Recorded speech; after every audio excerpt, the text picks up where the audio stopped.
Hey guys, what's going on and welcome back to the show. So for this week's episode, we are reviewing the Spalding J5v Advance. Well known for its history of use in the American Football League as well as in the CFL, Spalding recently stopped producing footballs.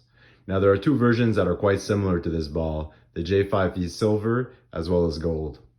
Now starting with the leather, Spalding used what's called a Horween leather on this ball. So a red leather that's relatively soft to the touch right out of the box.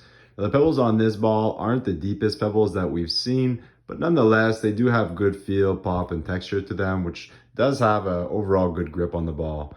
Now this leather does slightly feel a bit synthetic or plasticky, but nonetheless, it does have a good overall feel and look to it. Aside from that, the laces, so the laces are pretty different on this ball. They're pure rubber laces, which in general are pretty grippy, but they have something that's basically called a raised diamond texture to them. Hopefully you guys can see this in the lighting here. So that's there for added grip and texture. So that has a pretty good feel to it. You don't notice the diamond texture that much, but nonetheless you can feel it there. It does make the laces a bit more grippy.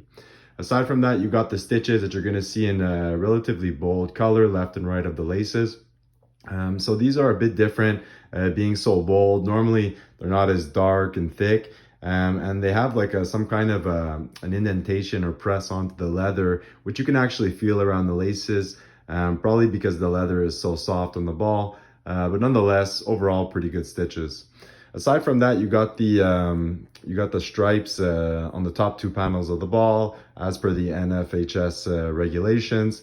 Now these stripes, I mean, they're painted on stripes, which in general aren't that sticky or tacky. Now they did a really good job on this. We'll see how it holds up over time. But these white stripes are pretty tacky. So aside from being there for tracking purposes, you know, for receivers or spotting the ball off of the ground, kick, punt returns, etc., they are there for added grip as well. So again, we'll see how that holds up with over time.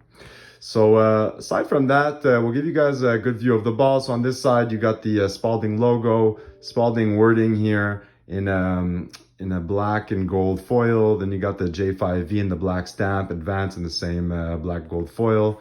And then on this side of the panel, again, the Spalding logo, Spalding wording, and a closer look here, the J5v Advance moisten needle, inflate to 11 to 13 psi, made in China, NFHS approved, and the top grain leather.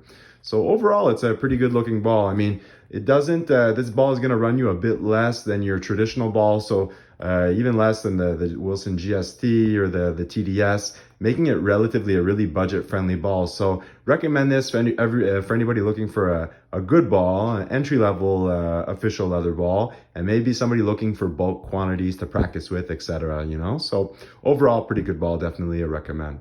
So I hope you guys like this week's vid. Don't forget to like and subscribe if you haven't already, and tune in next week for another official leather football review.